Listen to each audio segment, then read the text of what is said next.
तर मी पक्षी निरीक्षणाला जेव्हा सुरुवात केली तेव्हा सर्वप्रथम मला वंचक पक्ष्याविषयी खूप कुतूहल वाटलं.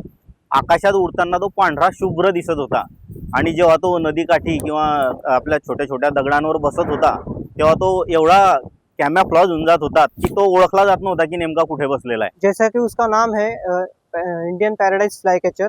सो व्हेन ही फ्लाइज उसकी टेल एक रिबन की तरह दिखाई देती है और वो फ्लाई करते करते ही इंसेक्ट्स को खाता है। मेरा नाम राहुल चौहान, मैं 5 साल से बर्ड वाचिंग से जुड़ा हुआ हूँ। मेरे को सबसे पसंदीदा बर्ड मेरा है ग्रेट हेडेड स्वाम्पेन, यानी उसको मराठी में जामुड़ी पानकोमड़ी बोलते हैं। वो हर जगह पाई जाती है और इस हथनूर डैम में वो बहुत तादाद में उसकी संख्या पाई जाती है। My most loved bird is kingfisher. It is a very skillful hunter and very vibrant in colors with green, blue, and black feathers.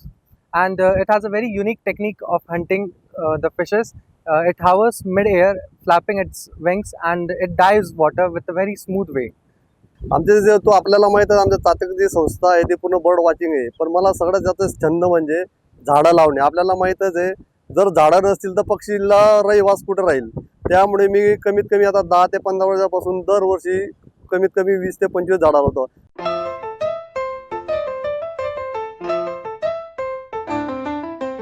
आज का हमारा एपिसोड है वो बहुत ही सरप्राइजिंग होने वाला है क्योंकि आज हम यहाँ पे हैं नेचर के पास और जो हमारे गेस्ट हैं वो एक टेक्नीशियन है ऑर्डिनेंस फैक्ट्री में by the day, but he also happens to have a hobby of bird watching. Let's welcome mister Anil महाजन।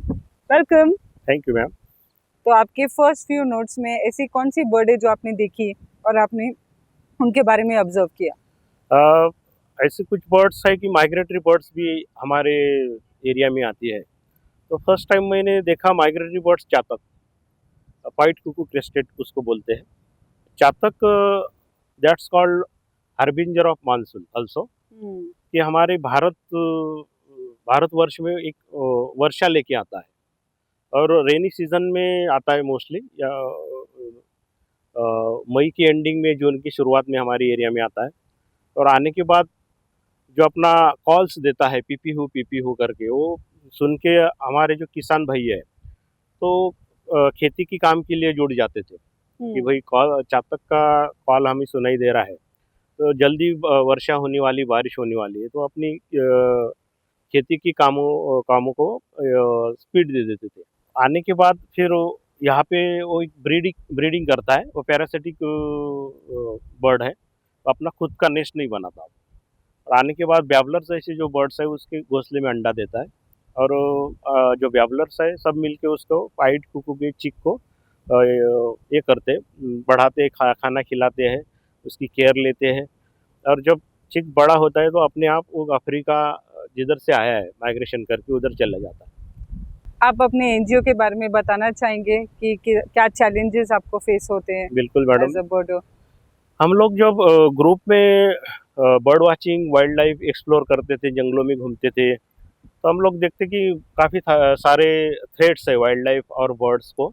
जंगल भी काफ़ी सारे टूट रहे हैं और काफ़ी सारे समस्या देख रहे थे। हम लोगों को महसूस हुआ कि हम लोग को कुछ तो भी करना चाहिए। तो एक संगठन होना ज़रूरी है, तभी कुछ कर पाएंगे। गवर्नमेंट के साथ इंटरेक्ट कर सकते हैं। तो इसलिए हम लोगों ने हमारा एक चातक नेचर कंजर्वेशन सोसाइटी स्थापित किया। फिर उसके थ्रू हम लोग अलग अलग एक्टिविटीज़ लेने लग गए थे। जैसा आप देख रहे हथनूर डैम, ये नॉर्थ महाराष्ट्र का बहुत बड़ा डैम है। तो थाउजेंड्स ऑफ माइग्रेटरी बर्ड्स यहाँ पे आते हैं और हर साल गणपति के त्यौहार में 10 दिन का त्यौहार रहता है, तो काफ़ी धूमधाम से मनाया जाता है महाराष्ट्र में। तो 10 दिन होने के बाद 10वें दिन जब गणपति को विसर्जन करते हैं तो लोग हज़ारों की तादाद में यहाँ पे आते हैं, गणपति विसर्जन करते हैं। उसके साथ जो निर्माल्य, फूलहार वगैरह 10 दिन का जो भी जमा हुआ रहता है वो भी लाते हैं और अपने जलाशय में डालते थे, जो हमारा रिजर्वायर है। तो हम लोगों ने सोचा कि भाई हमारा जलाशय प्रदूषित हो रहा है ना। तो हम लोगों ने वो निर्माल्य लोगों से रिक्वेस्ट करके, कन्विंस करके कलेक्ट किया। फिर कलेक्ट करके फिर कहीं तो भी एक खड्डा करके बड़ा उसको डंप करते गए। तो ये हमारा एक्टिविटी कम से कम 17-18 साल से चल रही है। तो काफ़ी लोगों में काफ़ी अवेयरनेस भी उससे आ गई है कि भाई कोई तो भी संगठन है, वहाँ पे हम लोग जाते हैं, 10 दिन का निर्माल्य लेके जाते हैं और ये लोग तो कलेक्ट करते हैं और इसमें डंप करते हैं। क्यों ना हम लोग अपने ही आंगन में या कहीं तो भी उसको डंप कर दे। तो ऐसे भी लोग अभी करने लग गए हैं। तो ये एक शुरुआत है और आशा है कि हमारे जलाशय और मतलब कचरा होने से बचेंगे।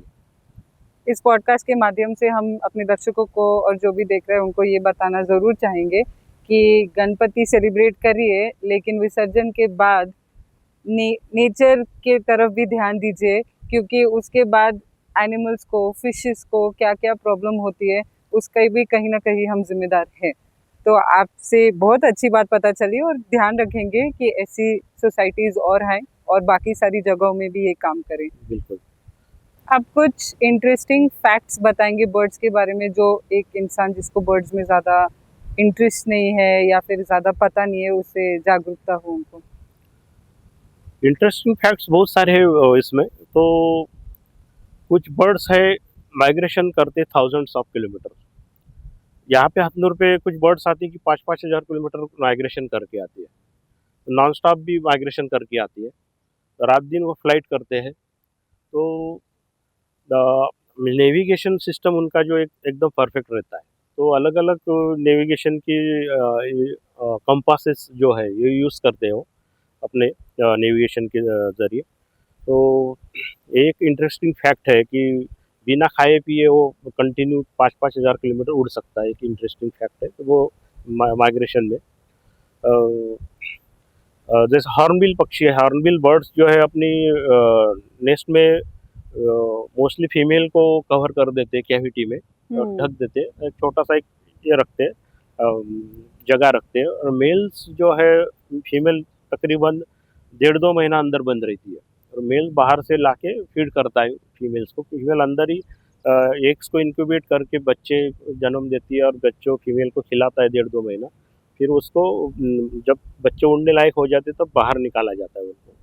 तो बहुत सारे वो एक फैक्ट्स बर्ड्स में और इसमें ये है। हम लोग जैसे बर्ड वाचिंग करते हैं तो पता चल जाता है हम लोगों को। काफ़ी रोमांचक बात आपने बताई। और आप जैसे बर्ड्स के माइग्रेटरी पैटर्न्स के बारे में बात कर रहे थे, तो ये माइग्रेटरी पैटर्न्स इनके हर साल सेम ही रहते हैं कि वो अलग अलग जगह जाते हैं? मोस्टली सेम ही रहते हैं मैडम।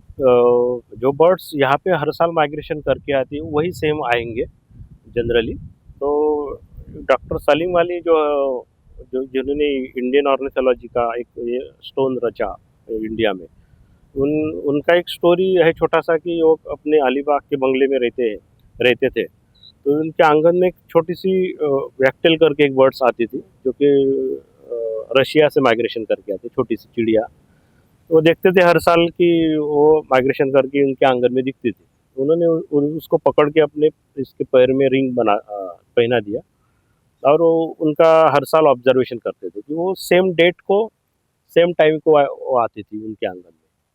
तो सेम बर्ड आती थी। तो इससे पता चलता है कि बर्ड्स अपनी जो लोकेशन है माइग्रेशन की, डेस्टिनेशन है, वो जनरली चेंज नहीं करते जब तक कि कोई वहाँ का हैबिटेट लॉस ना हो या कुछ प्रॉब्लम ना हो।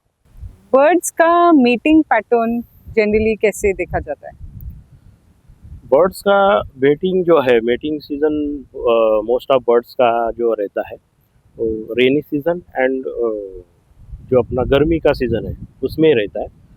तो बर्ड्स ऐसा है कि बहुत सारे बर्ड्स की जो वो पेयर है अनफिक्स रहती है।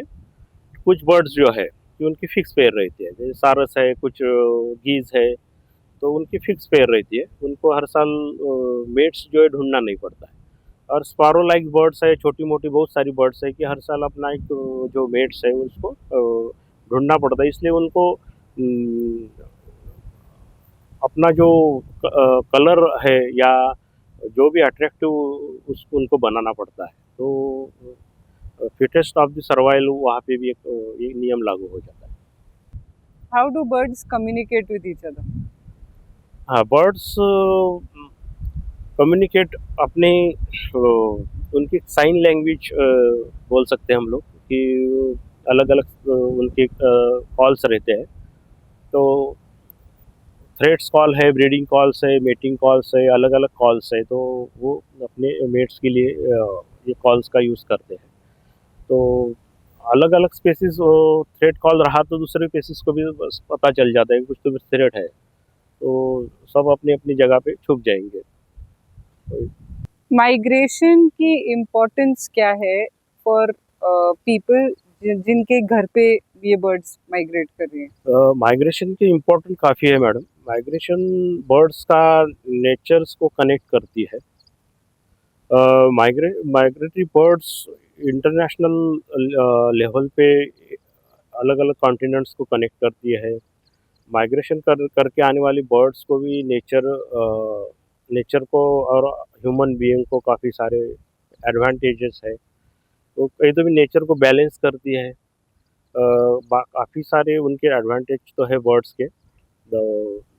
बर्ड्स काफ़ी सारे जो माइग्रेशन करके आने वाली है तो सीड डिस्पर्सन का भी काम करती है, नेचुरल पेस्ट कंट्रोल का काम करती है। बहुत सारे उनके एडवांटेज हम लोगों को है। What is the reason for migration? वो अपना घर क्यों छोड़ेगी यहाँ आने के लिए? हाँ, तो एक गुड क्वेश्चन मैडम। रीज़न यह है कि अभी ऑर्निथोलॉजी माइग्रेशन एक सब्जेक्ट है कि हर साल हमारे हथनूर डैम पे थाउजेंड्स ऑफ माइग्रेटरी बर्ड्स यहाँ पे आते हैं। डक्स आती है, वेडर्स आते हैं, स्टार्क्स आते हैं, अलग अलग बर्ड्स आती है। तो उनका रीज़न जो है, जो अलग साइंटिस्ट ने अलग अलग थेरीज में बताया है, अलग अलग थेरीज है। तो सबसे कॉमन थेरीज बताया जाता है कि बर्ड्स नॉर्थ से साउथ की तरफ हमारी इंडिया में माइग्रेशन करते हैं। नॉर्दर्न कंट्रीज जो है वहाँ पे विंटर में काफ़ी जो टेम्परेचर लो रहता है या फ्रीज हो जाती है। हमारी जो जलाशय, नदी है, ये सरोवर है, वो फ्रीज हो जाती है। तो वेडर्स वहाँ पे फिर माइग्रेशन करके इंडिया में आते हैं।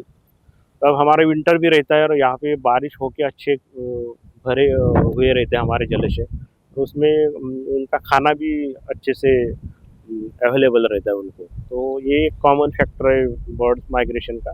और भी थेरीज है, तो माइग्रेशन का ये पैटर्न है। कुछ ऐसी फेमस बर्ड्स हाँ इंडिया में जो इंटरनेशनल बॉर्डर्स क्रॉस करती हैं, उनके नाम बताएंगे? हाँ, फेमस मीन्स सबसे फेमस बर्ड्स है हमारी इंडिया में ना, सारस आते हैं, है ना। सारस अभी उनकी तादाद काफ़ी कम हो गई है।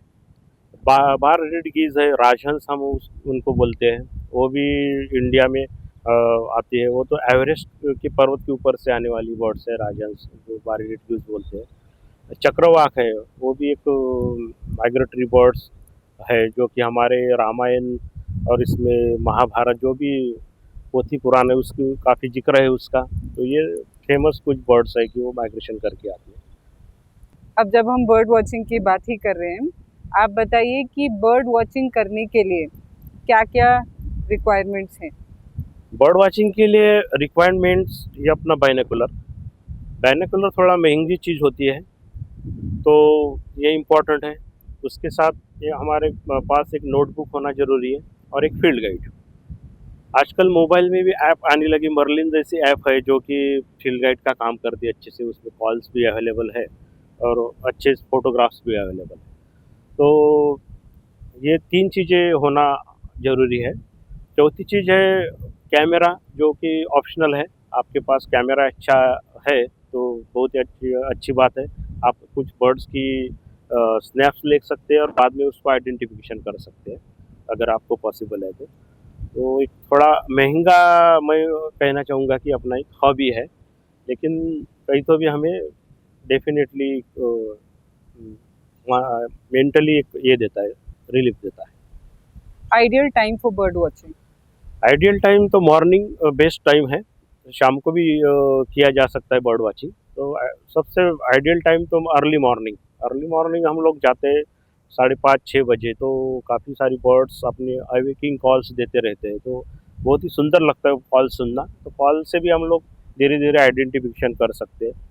तो उनका सवेरे जो फिर ब्रेकफास्ट के लिए उनका जो चलता है मूवमेंट, तो वो भी एक देखने लायक ये रहता है। इधर से उधर काफ़ी कॉल्स देते हैं, सॉन्ग्स रहता है उनका। तो सुंदर नज़ारा रहता है बर्ड्स वॉचिंग का। हथनूर डैम में कितनी इंडिजिनस बर्ड्स हैं? हथनूर डैम में सो फार मैडम हम लोगों ने 310 स्पीसीज रिकॉर्ड की है। तो काफ़ी वैरायटीज़ ऑफ बर्ड्स यहाँ पे देखने के लिए मिलती है। तो विंटर में आएंगे तो वहाँ पे थाउजेंड्स ऑफ डक्स यहाँ पे दिखेंगे, तो अलग ही नज़ारा दिखता है। यहाँ पे अभी लोकल बर्ड्स भी काफ़ी बैठी हुई दिखाई दे रही है आपको। कार्मोरेंट्स है, अपना रिवर टर्न्स है, तो अलग अलग बर्ड्स की कॉल हमें आ रही है यहाँ पे। और कितनी माइग्रेटरी बर्ड्स आती हैं? हथनूर डैम पे अभी तक हमने जो रिकॉर्ड डॉक्यूमेंटेशन किया है तो 149 माइग्रेटरी बर्ड्स हमने डॉक्यूमेंट किए हैं और 300 टोटल बर्ड्स काउंट है हमारा स्पेसीज का। और हम लोग हर साल उनका काउंटिंग करते हैं, उसको AWC बोला जाता है, एशियन वाटरफॉल सेंसस। ओह, हर साल हम जनवरी में हमारा टीम जो है चातक नेचर कंजर्वेशन सोसाइटी का विद द फॉरेस्ट डिपार्टमेंट हम लोग इनका काउंटिंग करते हैं। अब अगर मुझे हॉबी पिकअप करनी हो बर्ड वॉचिंग की, तो मैं या मेरे जैसे कई लोग जो ये पॉडकास्ट देख रहे हैं जलगांव में, क्या आपकी सोसाइटी को कांटेक्ट कर सकते हैं और आप हमें टिप्स दे सकते हैं कि कैसे स्टार्ट करना है? डेफिनेटली मुझे इसमें आनंद मिलेगा कि ज़्यादा से ज़्यादा लोग जुड़े सोसाइटी को हमारे, और ये जो हम लोगों ने कारवा चलाया है नेचर कंजर्वेशन का, बर्ड कंजर्वेशन को ज़्यादा से ज़्यादा जो लोग जुड़े और ये हॉबी भी बढ़ाए और कंजर्वेशन में भी हेल्प हो। तो बच्चों के लिए तो हम लोग प्रोग्राम लेते हैं, स्कूल कॉलेज में भी पीटी शोज भी हम लोग कंडक्ट करते हैं ताकि बच्चे भी अपना इसके लिए मुड़ सके नेचर की तरफ।